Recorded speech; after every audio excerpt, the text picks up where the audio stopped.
Ok. Eh, Buen fin. Hay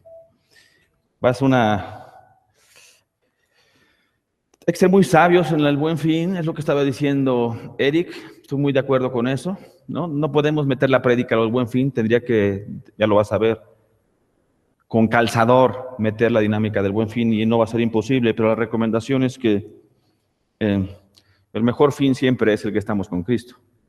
De tal manera que no intentemos en los buen fines llenar cosas que nada más Cristo puede llenar. Sé sabio.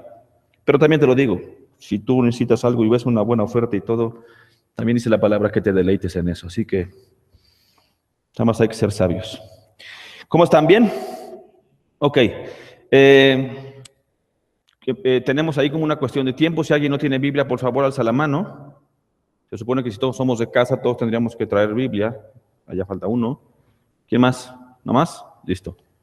Ve abriendo en Mateo capítulo 2 y lo que te quiero decir es más o menos lo que estuve como revisando alguna dinámica y si estuviéramos los próximos sábados, cada sábado ver un capítulo, que voy a tratar de hacer eso, y lo quiero hacer porque si no nos vamos a tardar demasiado tiempo en Mateo y el punto es lo que Dios quiere, pero si nos lleváramos un capítulo cada sábado nos tardaríamos más o menos los próximos 7 meses en Mateo.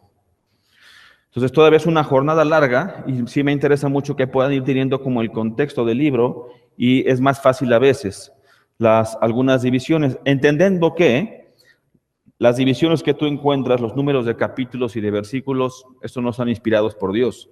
Eso es algo que se hizo a lo largo de la historia de la Biblia, particularmente por ahí del año 300, en donde ya estaba más distribuido y estaban haciendo algunas de las cosas de los cánones de la iglesia, y ahí faltaba un canon más para poder terminar. Aquí estaban los evangelios, y Mateo en su contexto ciertamente es el evangelio que tal vez en su tiempo estaba más reconocido, la mayoría de los historiadores lo consideran así.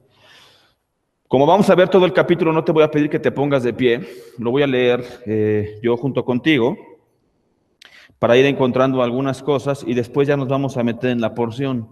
Y te lo quiero como aprovechar este tiempo también para poder tomar unos versículos del capítulo anterior y que podamos ahora sí comentarte y terminar lo que habíamos dicho el sábado pasado que tenía que ver con el estilo literario. Entonces, capítulo 2 dice así: Cuando Jesús nació en Belén de Judea en los días del rey Herodes, vinieron del oriente a Jerusalén unos magos, diciendo: ¿Dónde está el rey de los judíos que ha nacido? Porque su estrella hemos visto en el oriente y venimos a adorarle.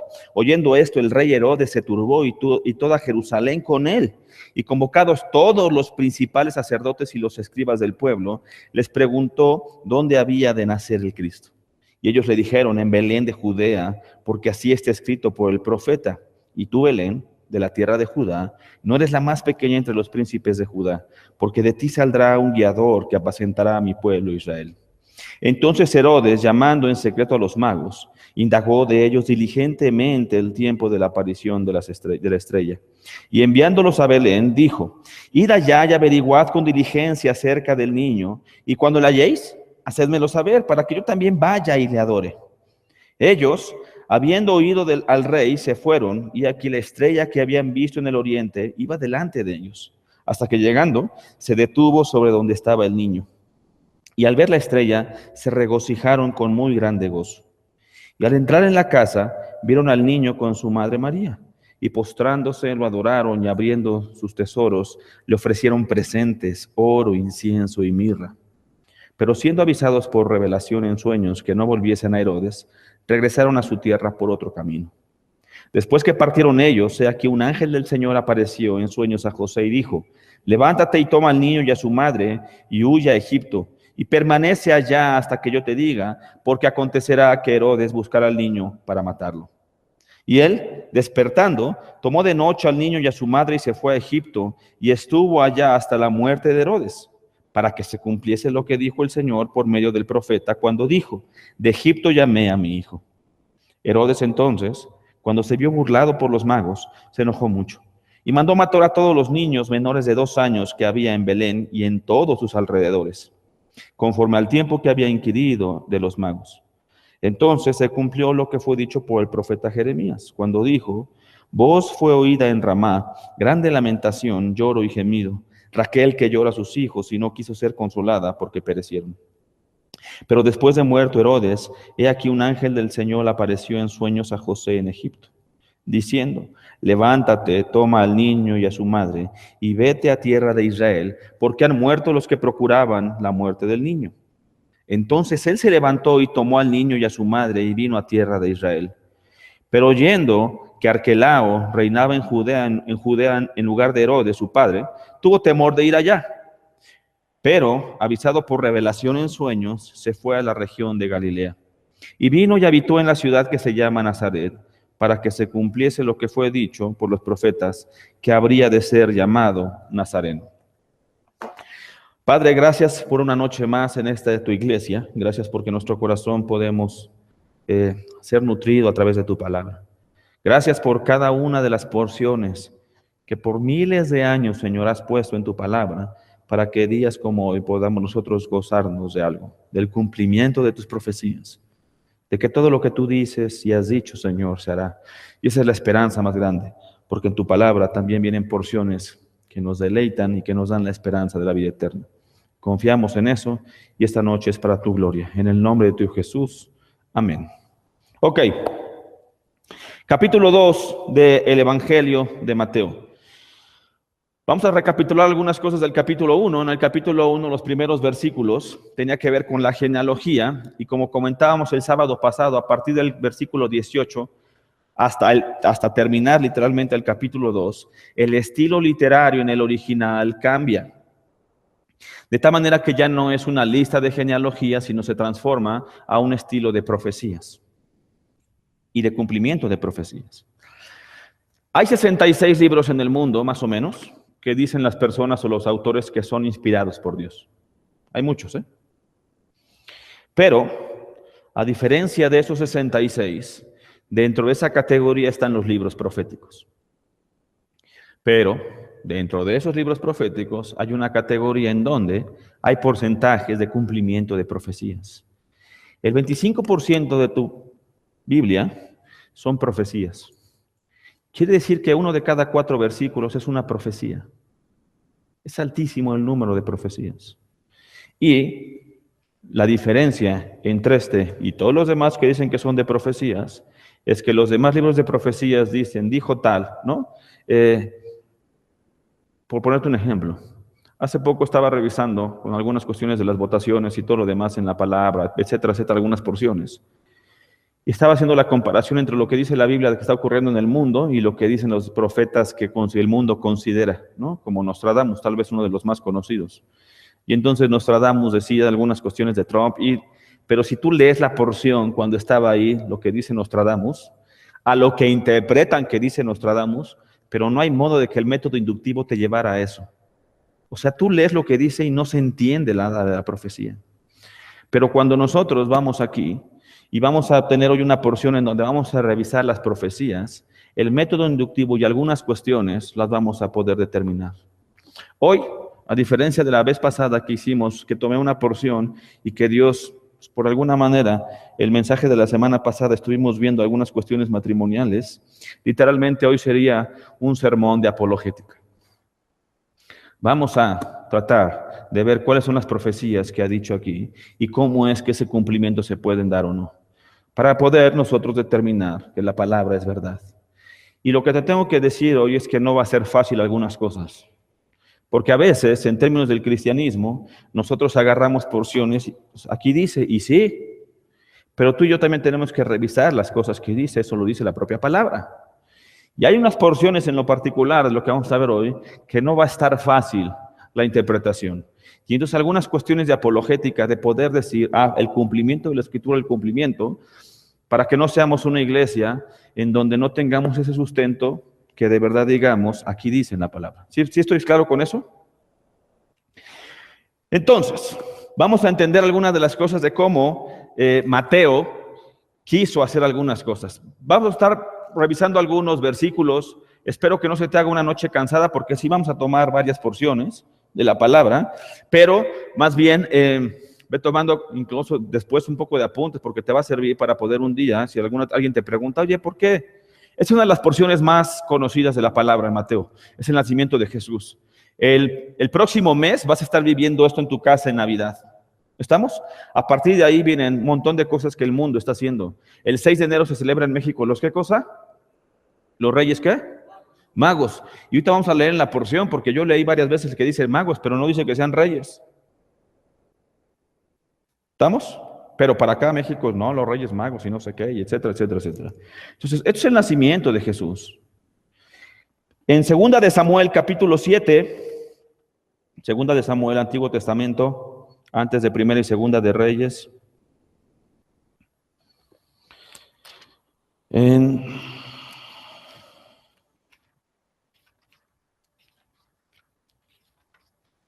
Segunda de Samuel.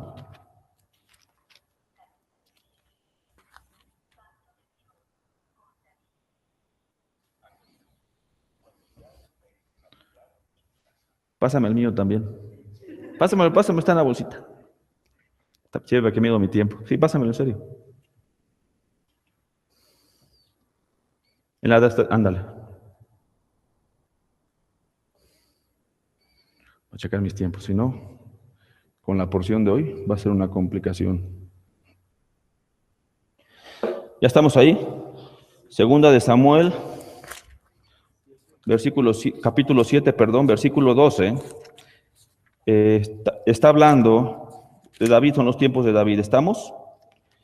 Y entonces, en 2 de Samuel, capítulo 7, versículo 12, hay una promesa.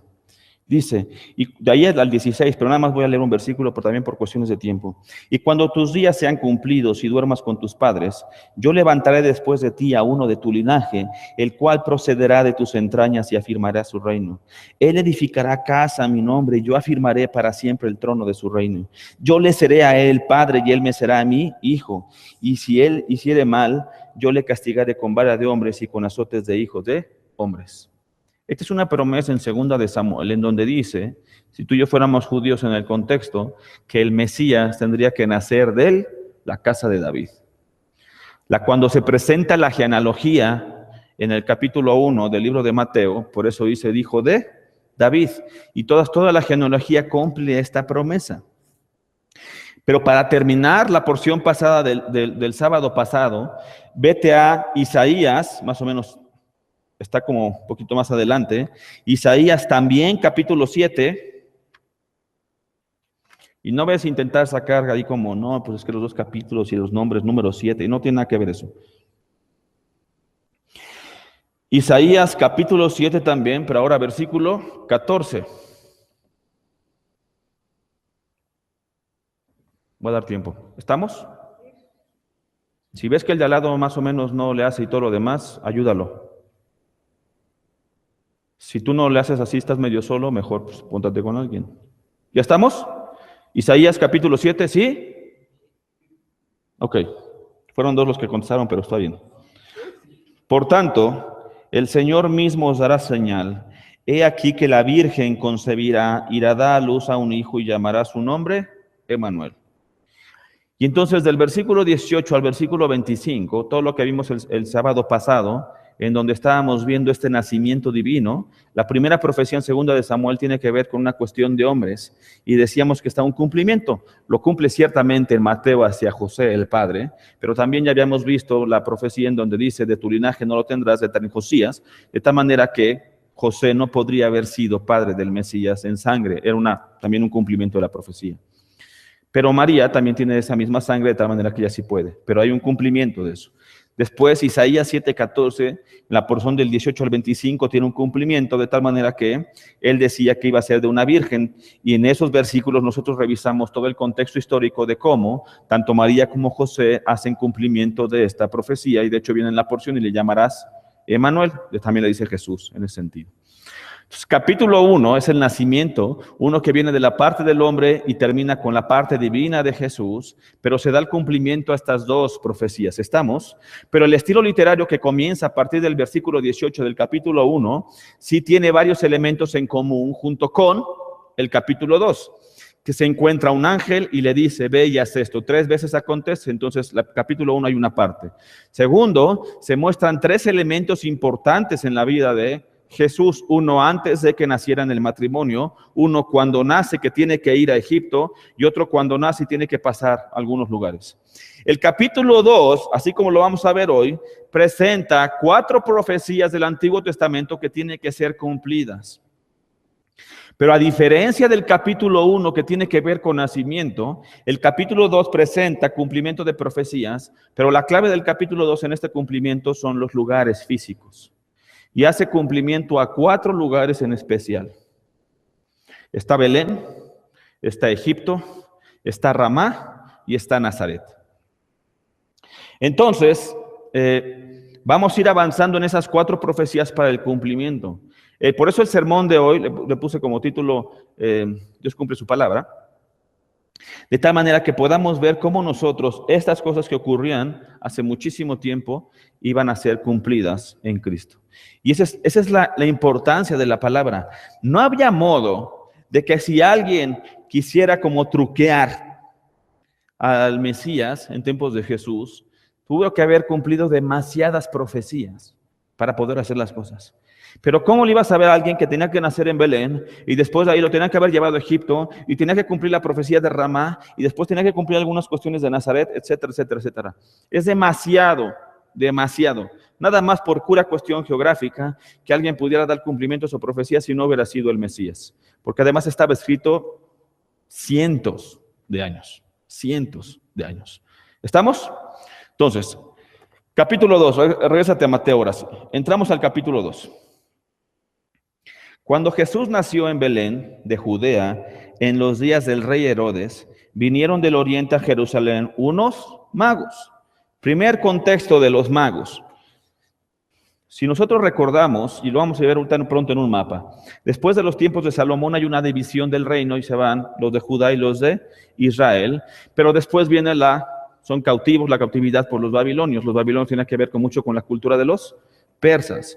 Y ya que están ahí y que están dominados y conquistados, evidentemente muchas de las influencias que traían de la parte de los persas siguen estando en la región de Belén.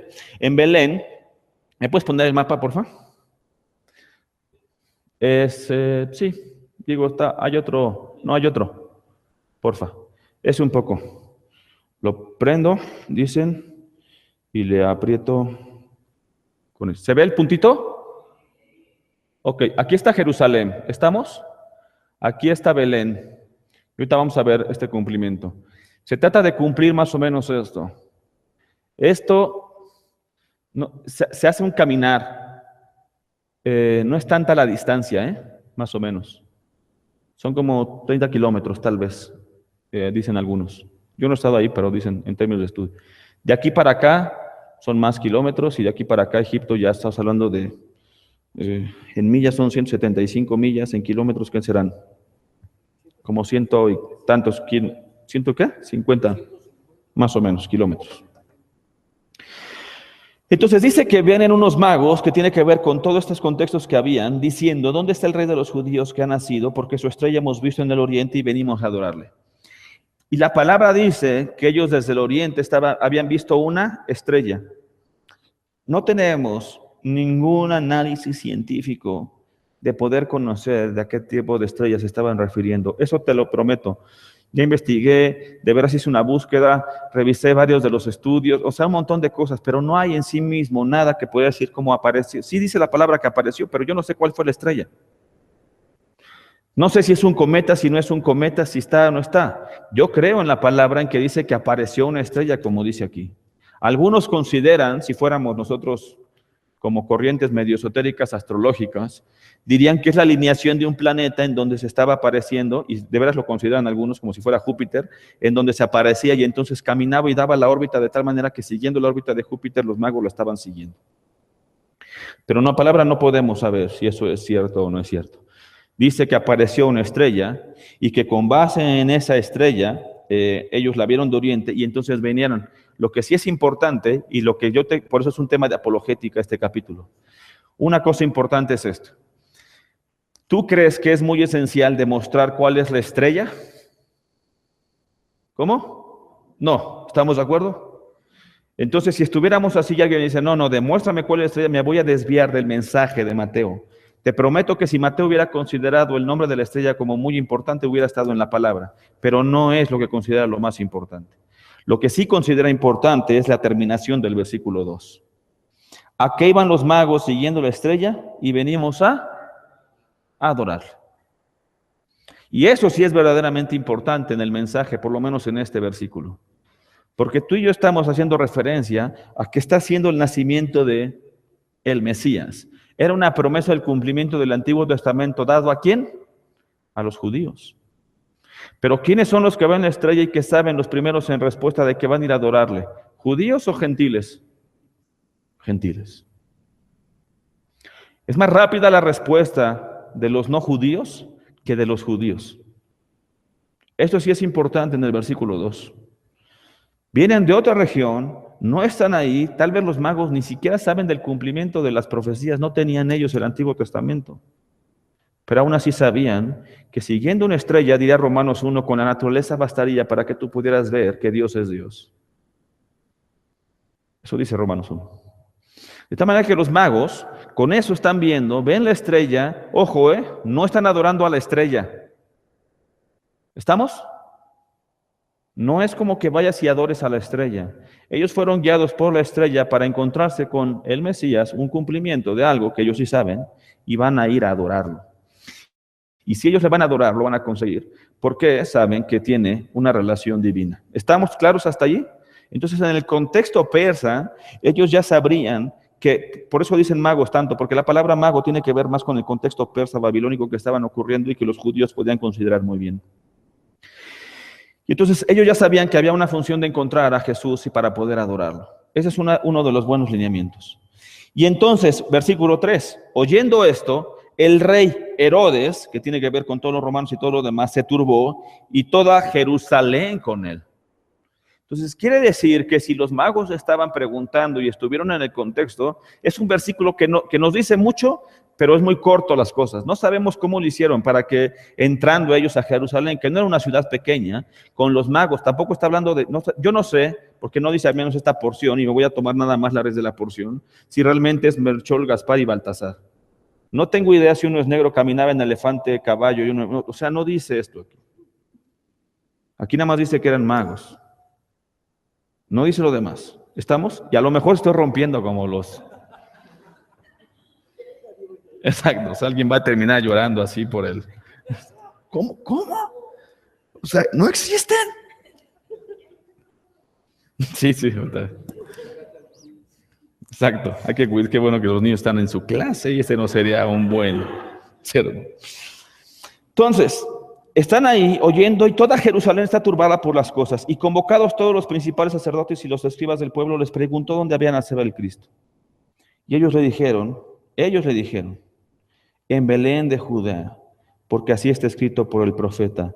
Y tú, Belén, de la tierra de Judá, no eres la más pequeña entre los príncipes de Judá, porque de ti saldrá un guiador que apacentará a mi pueblo, Israel. Esa porción está en el libro de Miqueas. Entonces te voy a pedir que vayamos a Miqueas. Miqueas está en los profetas menores. Lo vas a encontrar básicamente después de Jonás. Se le llama profeta menor, no porque las profecías que digan son menores, sino literalmente se llaman profetas menores porque los libros son cortos. ¿Sí estamos ahí en Miqueas? ¿No?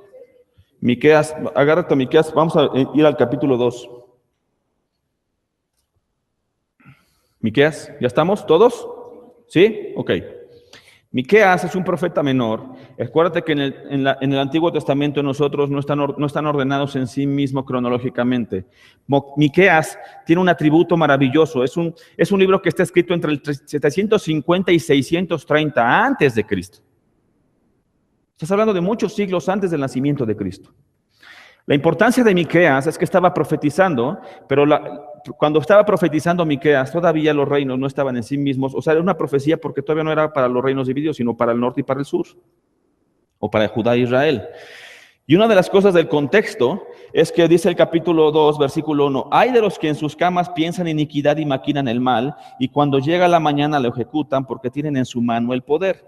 Y esto, Miqueas está evidentemente haciendo una profecía sobre lo que sería Jerusalén y toda la región. Ponme el mapa, por favor. La región de Samaria, ahí está. La región de Samaria, cuando dicen la porción, esta es la región que se consideraba como tal, Jerusalén y esa región, y aquí estaba la región de Samaria. Y aquí, a esta región en sí mismo, que sería lo que es el sur, Judá, y lo que sería después Israel acá al norte. Pero a esa es la región que estaba considerando, o que estaba Miqueas profetizando. Eso dice el 2, en el contexto del versículo 3 dice, dije, oíd ahora, capítulo 3, perdón, igual 1, príncipes de Jacob y jefes de la casa de Israel, tal vez sean de las palabras más repetidas en el libro de Miqueas, no concierne a vosotros saber lo que es justo, vosotros que aborrecéis lo bueno y amáis lo malo, que le quitáis su piel y su carne de sobre los huesos. Y está profetizando de las cosas que iba a venir.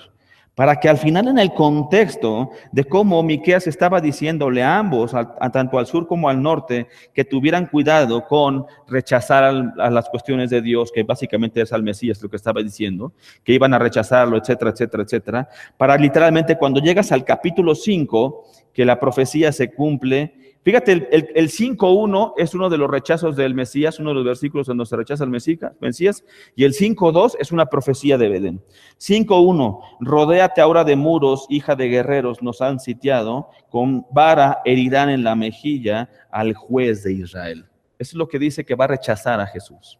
Y en el versículo 2, pero tú, Belén Efrata, pequeña para estar entre las familias de Judá, de ti me saldrá el que será Señor en Israel, y sus salidas son desde el principio, desde los días de la eternidad.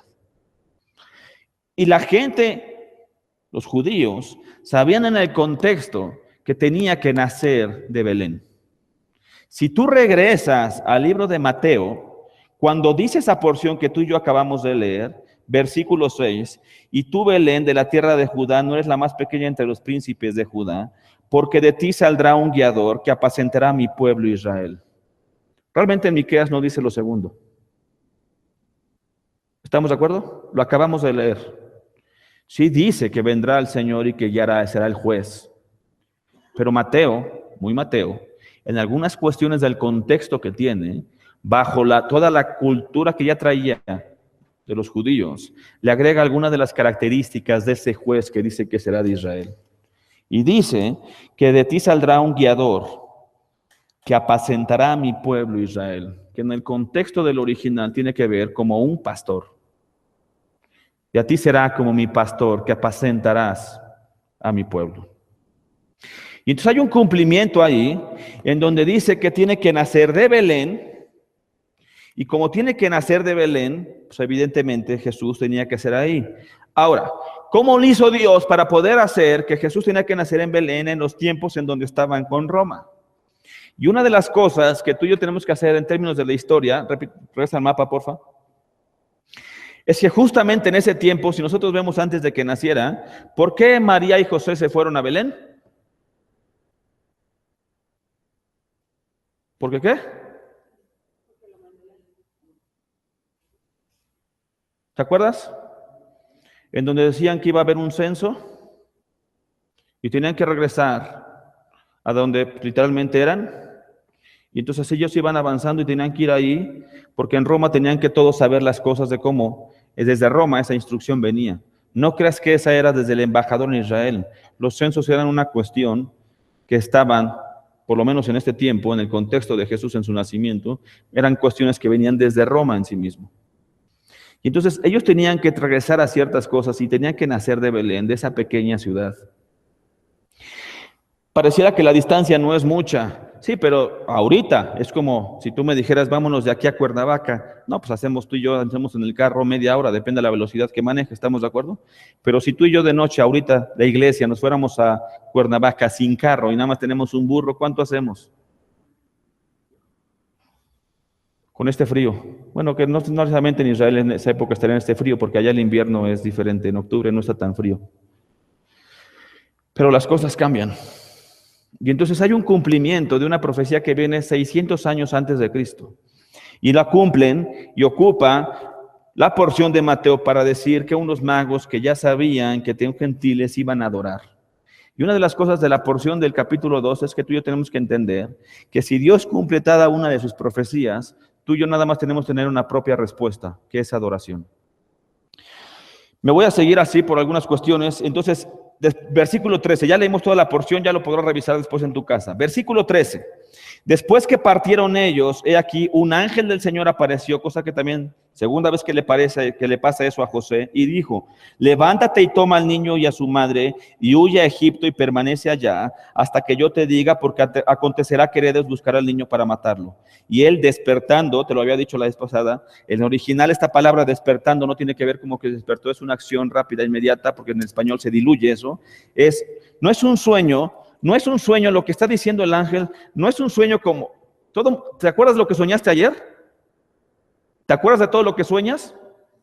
¿Te imaginas qué horrible sería que Dios te hablara, pero ayer te habló en los sueños, pero tú no te acuerdas del sueño? ¿Te imaginas así como, yo sé que Dios me habló, la profecía, te mandó todo lo que le has pedido? Señor, dime qué exactamente, qué tengo que hacer para que las cosas, y en la noche te lo dijo todo. Pero que te despertaras y que digas, no me acuerdo. O sea, o sea, sí me dijo algo, pero ¿qué me dijo? ¿Qué me dijo? ¿Qué me dijo? ¿Te imaginas qué horrible sería? Pues no estamos hablando de esa clase de sueños. Para que no intentes, porque también pasa, ¿no? Que el cristiano a veces, como lee estas porciones, se quiere dormir temprano para que Dios le hable. Pero no se está haciendo la referencia en la palabra de los sueños como tú y yo soñamos. Tú y yo soñamos con algunas cuestiones de nuestra propia mente, también lo dice la palabra. No, aquí Dios está hablando. Y cuando Dios está hablando a tu mente directa, es el Dios, el creador del universo, el que le está diciendo en un sueño lo que tiene que hacer. No es tan suave como tú y yo soñamos. No habría duda de lo que Dios está haciendo. ¿Sí me explico? Ese es el contexto de cuando José soñó. José soñó. Y entonces está ahí, le dice que tiene que irse a Egipto, y de ahí entonces se levanta. ¿Y qué hace José? Versículo 15, bueno, 14 y 15. Y él despertando tomó de noche al niño y a su madre y se fue a Egipto. Ponme el mapa, por favor. ¿Sabes cuánta distancia hay de aquí? ¿Cuántos kilómetros quedamos que eran? 330 kilómetros. De aquí a para acá. Ahora la pregunta es, ¿por qué Egipto? O sea, ¿por qué el ángel le dice, vete a Egipto? ¿Por qué no lo mandó, pues, de donde venían los magos? ¿Por qué no lo mandó? ¿Sí me explico? ¿Por qué Egipto? Y varias cosas vienen ahí.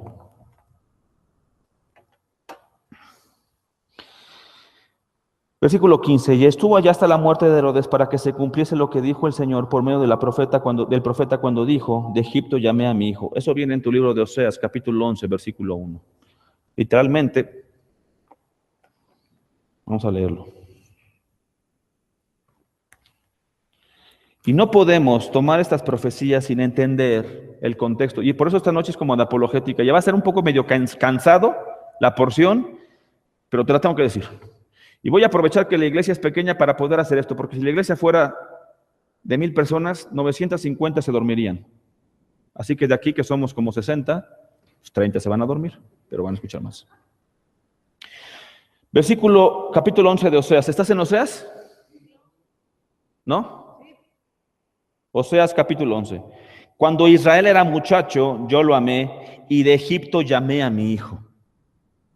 ¿Lo puedes leer?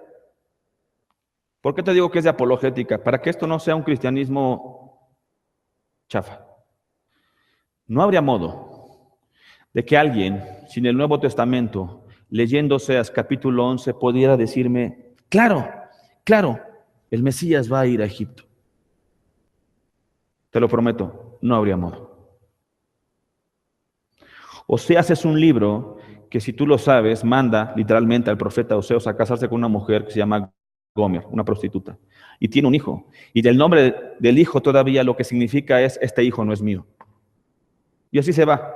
Y ella se va, y ya sabes, o sea, la historia de Oseas ahí es una historia muy complicada. Pero lo que intentaba en el contexto, así como Miqueas hablaba en los reinos y tenía que ver con el rechazo del Mesías, Oseas habla, es un profeta menor, va de nuevo, también es menor, no porque el mensaje sea menor, sino porque los libros son cortos, no son como Isaías, Jeremías, Ezequiel, Daniel. Lo que está diciendo Oseas es que Israel sería Gomer para Dios. Dios tiene un pacto con Israel e Israel se va literalmente con cualquiera menos con su esposo, que es Cristo, Dios. Es el contexto de Oseas. De tal manera que para cuando llegas al versículo 11, cuando Israel era muchacho, yo lo amé y de Egipto llamé a mi hijo. En términos de apologética es esto. Nosotros no podríamos haber entendido que eso se refería al Mesías y no habría modo, te lo prometo, no habría modo de que alguien pudiera decirlo. Nosotros sabemos que eso es el cumplimiento y entonces esta es una parte importante. A lo largo del Antiguo Testamento, estoy diciendo que había muchas profecías, ¿estamos? Hay varias cosas que tienes que ir sabiendo para poder ir leyendo el Antiguo Testamento y entendiendo algunas cosas. Básicamente hay dos tipos de profecías y hay cristofanías.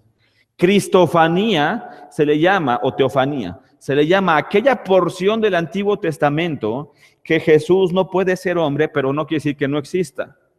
Melquisedec, el ángel, a veces hay porciones donde dice el ángel de Dios, no como lo que acabamos de ver, sino eso es una cristofanía. Es Cristo participando directamente en el Antiguo Testamento. Todavía no puede tener el nombre de Jesús porque Él es Dios, pero no tiene esa manifestación en sí mismo como Jesús.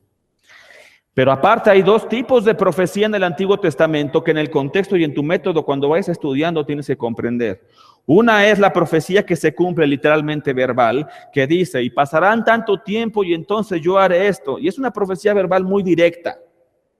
Y que cuando tú la lees en el Antiguo Testamento tú no podrías entender, no hay mucho más que interpretar, o sea, esta es la profecía, entonces esto va a cumplirse.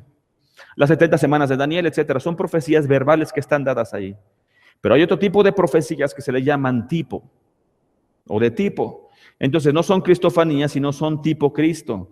Por ejemplo, en el Antiguo Testamento, varias porciones, hay muchísimos tipos de Cristo. El Cordero es un tipo de Cristo. Entonces lo que hacen esas profecías de tipo, literalmente, muestran algunos atributos o carácter de Cristo para que nosotros después podamos comprender algunos elementos. En el Antiguo Testamento nosotros no podríamos saber cuando dice en sí mismo, Jesús será el Cordero, bueno, el Mesías será el Cordero, o relación de Cordero en el Antiguo Testamento. La única manera de poder interpretar que esa era una profecía de tipo, es que en el Nuevo Testamento aclara esa profecía. Entonces en el Nuevo Testamento dice, Jesús es el Cordero del mundo que quita, o el Cordero de Dios que quita el pecado del mundo. En ese momento nosotros podemos entender que todo el tipo que había en el Antiguo Testamento de Jesús como Cordero tiene un cumplimiento y podemos hacerlo. Todas aquellas porciones en donde en el Nuevo Testamento los tipos de Cristo no vienen explicadas, tú y yo no podemos ni debemos decir, esto es un tipo de Cristo, esto es una profecía de tal cosa. Esto entonces, sí quiere decir, porque si no vas a empezar a espiritualizar las Escrituras. En el tabernáculo, el marco de madera que estaba en el fondo, que era marrón, ese es Cristo. Eso no dice la palabra. Eso en ningún momento dice que en el tabernáculo entonces el árbol que estaba atrás, le hacía referencia de Cristo. Eso no dice la palabra. Entonces no podemos nosotros extraer de ahí un tipo de Cristo y hacerlo porque no vamos a empezar a espiritualizar lo que dice la Biblia. ¿Sí estoy siendo claro? Tú y yo podemos entender en Oseas, capítulo 11, versículo 1, que es un tipo de Cristo porque viene en el Nuevo Testamento y porque Mateo lo dice. Pero si Mateo no lo hubiera dicho, no habría modo en donde tú y yo hubiéramos dicho que esta profecía fue cumplida. No habría modo, porque no nos alcanzaría a nosotros la relación con Dios para poder entender eso. ¿Sí? ¿Sí? ¿Me explico? Pero aquí dice que esta profecía está cumplida. Ahora, a partir de esta profecía, nosotros ya entendiendo que, y de Egipto llamé a mi hijo, podemos comprender varias cosas. Si dice la palabra que Israel será tratado como un hijo.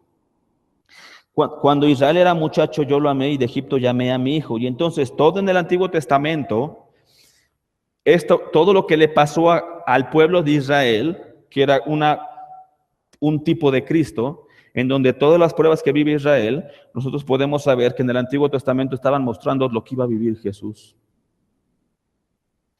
De tal manera que cuando Oseas 11:1 se cumple, tú y yo podemos entender que, ahora sí, Mateo, que en particular va a tratar con los judíos, va a hacer que todas las cuestiones de Israel, este tipo de Cristo, Mateo las va a volver a tocar, pero ahora sí siendo Cristo. Es el cumplimiento de todo lo que Israel no hizo, como Jesús lo cumplió. Y entonces ahí se relacionan cosas.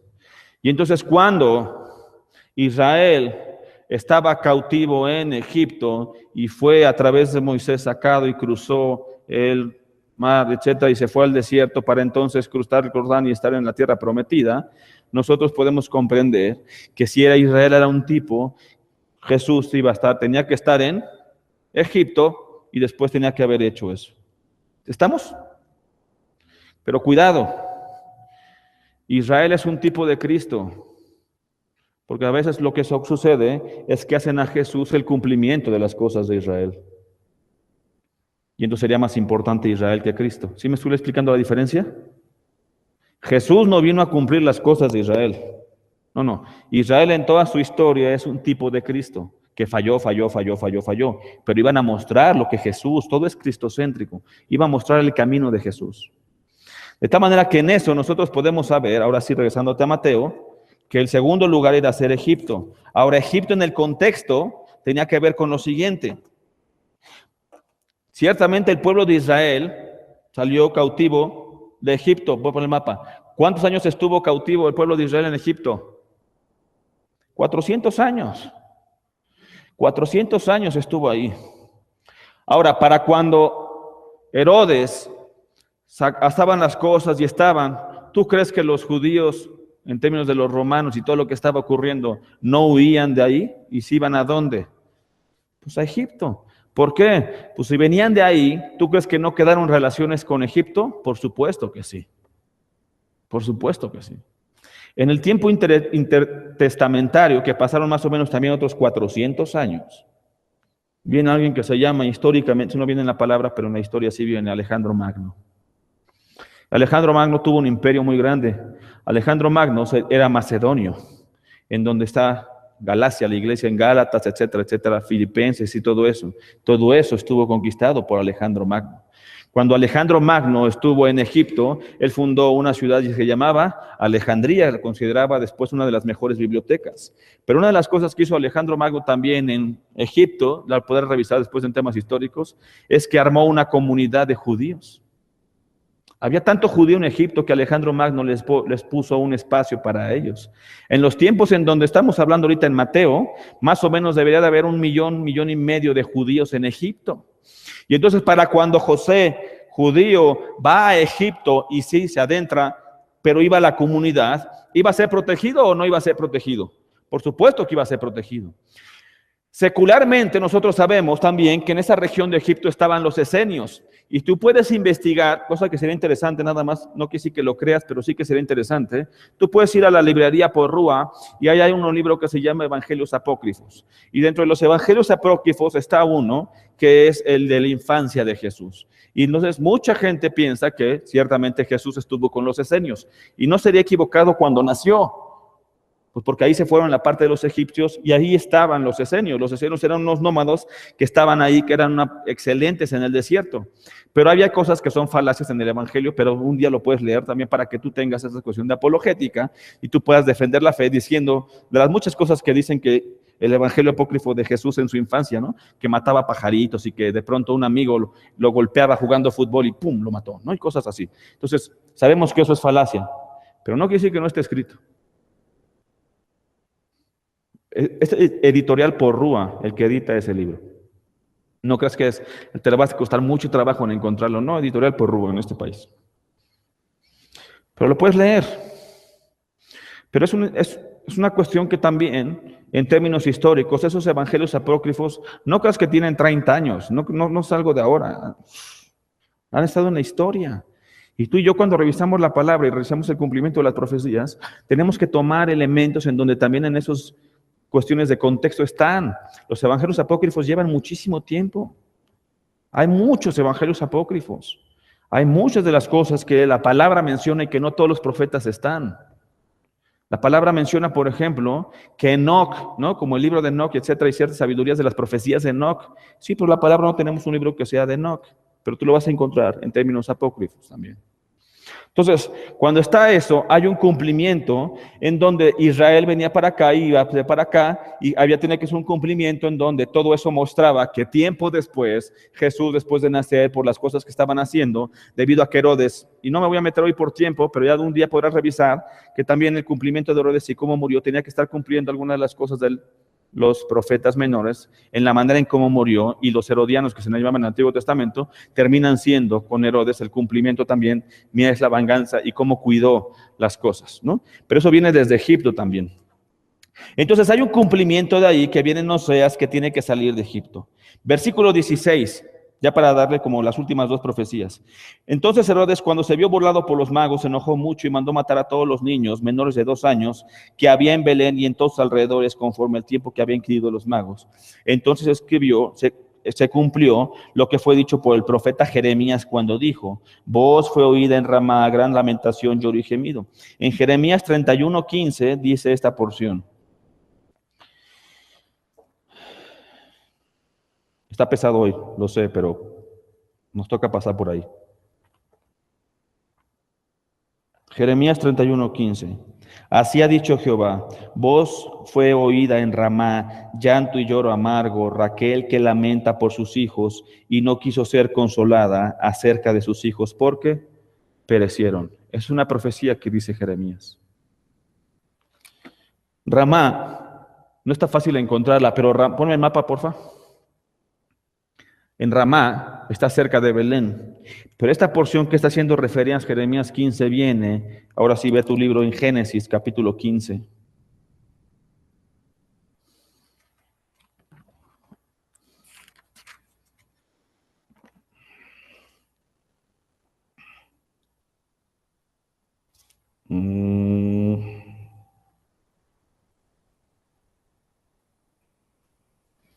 Y para encontrar. ¿Dónde está? Ay. Espérenme. Perdóname. Tiene que ser Génesis 35, ni siquiera la porción donde estaba ahí Raquel. 35, 16. Perdón,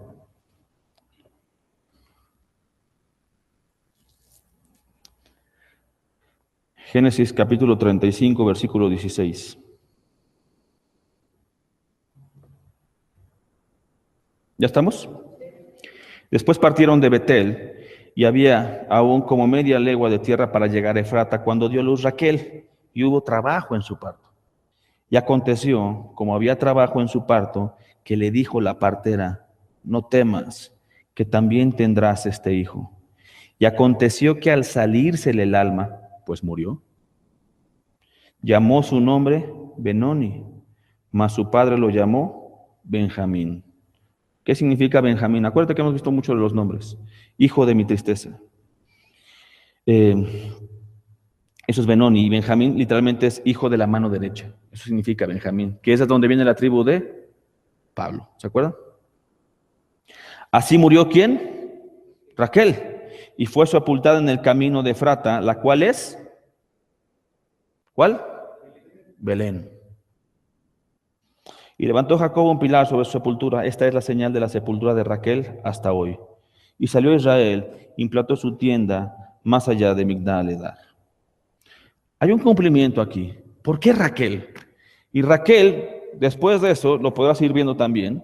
Raquel resulta que sus hijos, en términos de Benjamín y antes de Benjamín y todo esto, era antes, después de eso, sus hijos y su descendencia, era lo que iba a ser el reino del norte y el reino del sur. De tal manera que cuando Raquel se tiene que cumplir la profecía, igual que Miqueas, no le está hablando nada más a Judá o a Israel. Es un cumplimiento que tiene que ver con todo el pueblo judío. Por eso cuando está en el cumplimiento en Herodes, que mueren los hijos, pero tenía que darse el cumplimiento, entendiéndose que Raquel iba a tener una descendencia, porque la que murió en Génesis 35 no son los hijos, es Raquel. Pero está hablando de la descendencia de Raquel, que tiene que ver con el reino del norte y el reino del sur, que en Herodes, en el cumplimiento, cuando mata a los hijos, lo que está diciendo es la descendencia. Está matando lo que sería el reino del norte y el reino del sur. Está intentando matar lo que sería después la descendencia para llegar a Cristo. De tal manera que Herodes intentó hacer eso. Es la segunda vez que se intenta, también en términos de los faraones. ¿Se acuerdan una de las 10 plagas? Cuando matan a los primogénitos. Entonces, varias veces en la palabra se intenta eso matar, que viene desde la profecía, porque eso ya lo ves, es una profecía verbal que viene en Génesis 3. ¿Se acuerdas? Ella te dirá en el talón y tú le dirás en el calcanar, porque de sus simientes será. Entonces viene con eso y todo el Antiguo Testamento junto con el nacimiento, evidentemente en el nacimiento de Jesús, se iba a dar algunas de las cosas que venían en Génesis y Satanás iba a intentar que esa simiente evidentemente no naciera por cualquier motivo. Porque si Satanás sabía de esa profecía y todos sabían, los que estaban siguiendo a Satanás, de esa profecía. De tal manera que cuando Herodes intenta matar a esos niños, que tiene que ver con esa simiente, por eso hace la profecía de Raquel. Entonces, de Génesis 3 a Génesis 35, cuando muere Raquel, Raquel está marcando una profecía que iba a venir a ser el cumplimiento después. Pero te lo vuelvo a decir, si no estuviera Mateo capítulo 2, ¿tú crees que en la porción que acabamos de leer de Génesis 35, tú y yo hubiéramos entendido un tipo de Cristo ahí? No habría modo. Entonces la gente está confundiendo profecías en términos de lo que había cumplido en las Escrituras, que tiene que ver con que dijo el profeta, y lo tienes que entender súper claro porque así es, pero eso no es lo que se refiere la palabra. En Corintios todavía en capítulo 14 dice que es un don, el don de profecía, que tiene que ver con exhortación y consolación, que tiene que ver con el uso de la palabra. Yo no puedo llegar aquí para decir, soy profeta, porque entonces yo veo a alguien que mañana tiene un problema, choca. No, bueno, o sea, eso no es una profecía. Porque no hay nada en la palabra que esté dando sustento a eso. Y para que yo pueda dar una profecía en términos de lo que estamos viendo, tiene que estar forzosamente acompañada del Espíritu, porque si no, no habría modo de que tú y yo entendiéramos esta porción de Génesis 35. ¿Sí estoy siendo claro? Y por último, ya no me va a dar tiempo, pero nada más te la voy a explicar. Regresa a Mateo capítulo 2, en el versículo 22. Pero oyendo que Arquelao reinaba en Judea en lugar de Herodes su padre, tuvo temor de ir allá, pero avisado por revelación en sueños, se fue a la región de Galilea. Ponme el mapa, por favor. La región de Galilea todavía está más arriba. Y aquí hay un pueblo que se llama, ¿cómo? ¿Cómo? ¿Sí lo alcanzan a ver? Nazaret. En términos de Navidad, tal vez el pueblo más conocido, los villancicos y todo lo demás. Y vino y habitó en la ciudad que se llama Nazaret, para que se cumpliese lo que fue dicho por los ¿quiénes? Por los profetas, dice el versículo 23, que habría de ser llamado ¿cómo? Nazareno. Si tú me preguntas, ¿en qué porción del Antiguo Testamento dice que Jesús va a ser nazareno? ¿Qué te voy a contestar? Me quedan 5 minutos. Te lo voy a decir. En ningún lugar. No hay un solo versículo que diga que Jesús va a ser nazareno. Entonces, ¿cómo damos cumplimiento a las profecías? Todo lo que expliqué en las profecías era para llegar a este versículo. Todas las demás sí tienen una explicación del Espíritu Santo y muchas cosas. Y todavía Mateo no dice el profeta.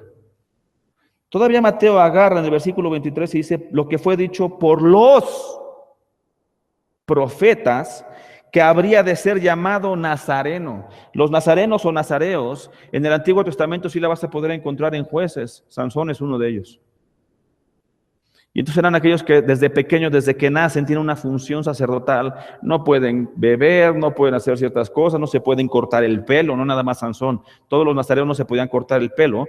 Por eso cuando Dalila le corta el pelo literalmente, por eso es pecado, porque rompe todo el pacto que tenía. Y varias veces Sansón se equivoca, etcétera, etcétera, pero no es el tema hoy, Sansón.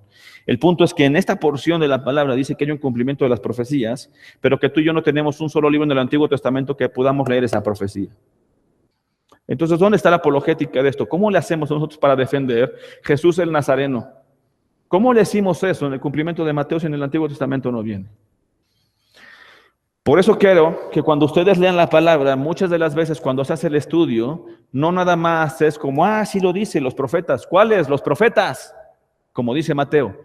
Y entonces podemos tener una apologética equivocada. Apologética es la defensa de la fe. Una defensa de la fe por ignorancia de algunas cosas, porque nada más presentamos como dice esto. Porque si llega alguien y te estuviera diciendo, a ver, dime dónde, te vas a pasar. Primero, estaría increíble. Porque primero te vas a tardar como 6 meses en leer el Antiguo Testamento buscando el versículo, pero leyendo, ya leíste la Biblia, por lo menos. Increíble. Pero estaría frustrante porque no vas a encontrar ese versículo. Pero entonces Mateo lo que está presentando en esto son ciertas cosas que tú y yo tenemos que entender cuando estudias el original y en español, no siempre. Hay ciertos motivos de lo que está haciendo. La referencia que está haciendo esto es Isaías 11.1. Ve para allá Isaías 11.1 y te prometo que no vas a poder entender ni siquiera lo que dice. Isaías 11.1, que es el cumplimiento, se supone que es el cumplimiento de esta profecía.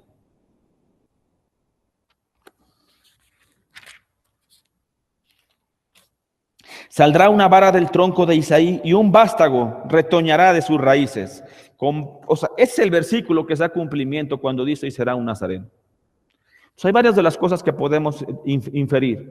Uno, en el original es que estaba haciendo un juego de palabras Mateo que se refería más bien, Nazar tiene que ver como con rama, y el versículo, capítulo 11, versículo 1 de Isaías tiene que ver esto como la rama, el renuevo, que es, en el Antiguo Testamento eso sí es una promesa constante de que Jesús es el renuevo, el retoño, etcétera, etcétera. Juan 15 todavía nos presenta eso, que el Padre toma, que nosotros no podemos, somos el vástago, etcétera, etcétera, etcétera. Ese mismo cumplimiento de la profecía, entonces Mateo puede que presente ese juego de palabras para entender las cosas. El segundo elemento que podría ser, según esto, es que los nazarenos, en Juan podemos encontrar después, que esta ciudad, evidentemente muy al norte, no era una ciudad querida por los judíos, cosa que está muy bien, pero que incluso en los evangelios de Juan, todavía le dice Felipe, ya podemos tomar algo nuevo de Nazaret, o sea, ¿hay algo bueno de allá? Pero una de las cosas en los cumplimientos de los discípulos es que Jesús era alumno o era un rabí. Era un rabí. Y una de las cosas importantes en el contexto, en los tiempos de los rabís, es que si tú querías ser el discípulo, si yo quería ser discípulo de un maestro, el maestro no venía a mí. Yo tenía que ir a él. De tal manera que si Jesús estaba acá, en Nazaret, los discípulos de acá tenían que ir hacia acá para encontrarse con él.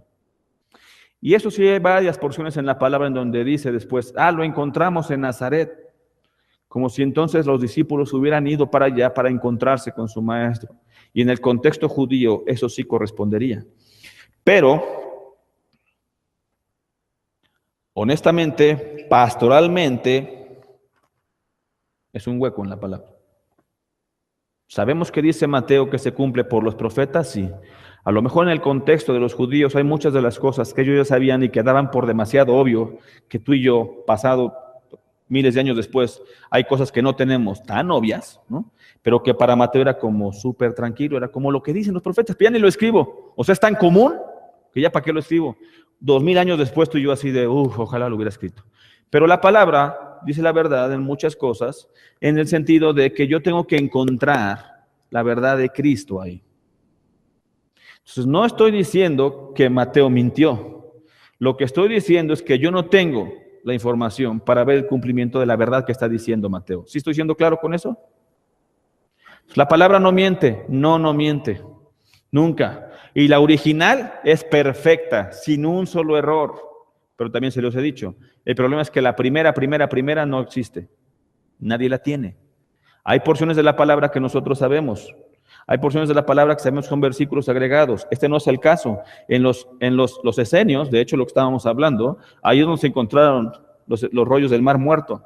Y en los rollos del Mar Muerto podemos encontrar muchísima fidelidad, salvo en 2 libros, pero fuera de los demás está totalmente exactamente igual. Al menos Isaías es uno de los libros que está perfectamente igual y ha aparecido intacto en los últimos miles de años.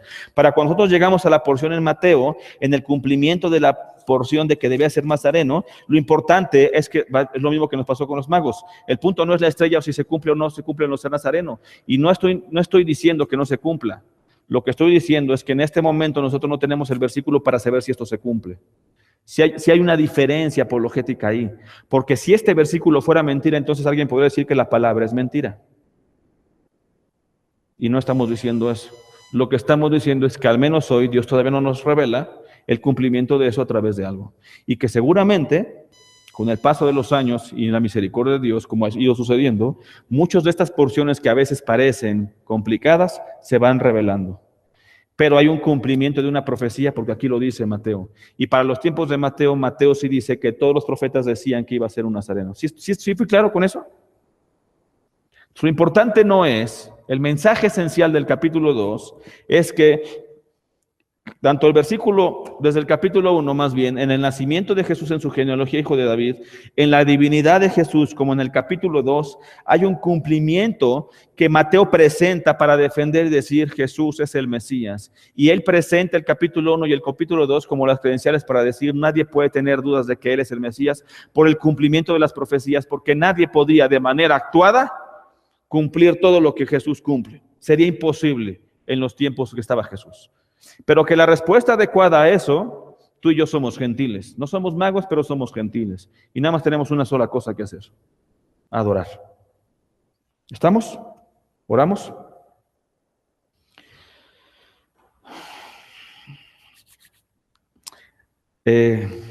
Dios, te pedimos que, como vimos hoy, sin tu Espíritu es imposible. Hay porciones en la palabra que miles de años después de que fue escrita, Señor, tenemos una ignorancia social. Y eso que tenemos tantos recursos, Señor, a veces para investigar. Pero los recursos no dan nunca la fuerza de tu Espíritu. Así que ayúdanos a dar la fuerza de tu Espíritu a nuestro corazón, para que podamos tener una fe fortalecida y creer, Señor, en el cumplimiento de tu palabra. Gracias, porque aún nosotros nos permite, Señor, poder comprender que ese versículo no está en el Antiguo Testamento. Como tantos otros versículos, Señor, que se mencionan, pero que tampoco los tenemos, como el de Enoc, etcétera, como tantos más. Pero gracias, Dios, porque no quiere decir que porque no estén, no sean verdad. Y es ahí donde viene la fe.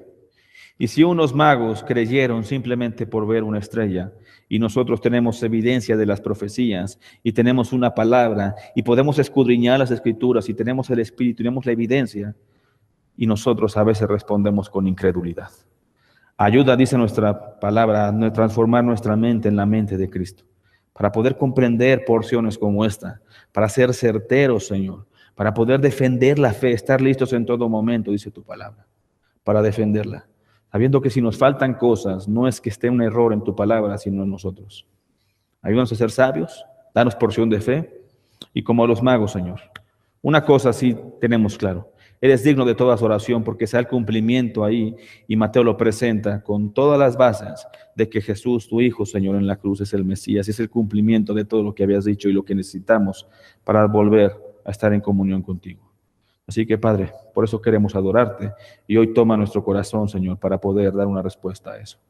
Te pido esto en el nombre de tu Jesús. Amén. Yo sé que es un poco tarde, pero es una pequeña canción nada más.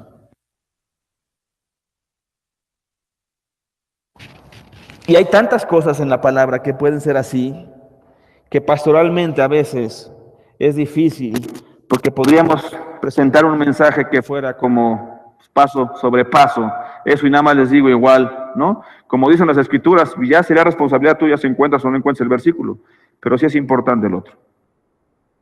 Ten un momento de adoración, porque estas cuestiones tienen que ver con la intimidad con Dios. Esto es lo que se resuelve en corto con Dios. Estas son las dudas que dice el Señor. Si hay porciones así, cuántas cosas en mi corazón a veces no te creo, y yo quisiera que te probaras y pusieras enfrente. Y también por eso viene el versículo 2 del capítulo 2, en donde los magos no tuve que haberles dicho nada y creyeron. Hay diferencias en las cosas. Y si los judíos rechazaron, teniendo todas las profecías y las cosas, y a veces nosotros los juzgamos de cómo es posible que ellos, teniendo el Mesías, no lo vieron. Yo a veces me pregunto, ¿cómo es posible con tanta evidencia de Cristo en mi vida? A veces no lo veo. Y mi mente quiere saber, como Tomás, ¿no? la prueba evidente de las cosas, en lugar de la fe. Es un tema de fe. Así que renueva tu mente y tómate un minuto para adorar al que se merece todo, el Rey de Reyes y Señor de Señores.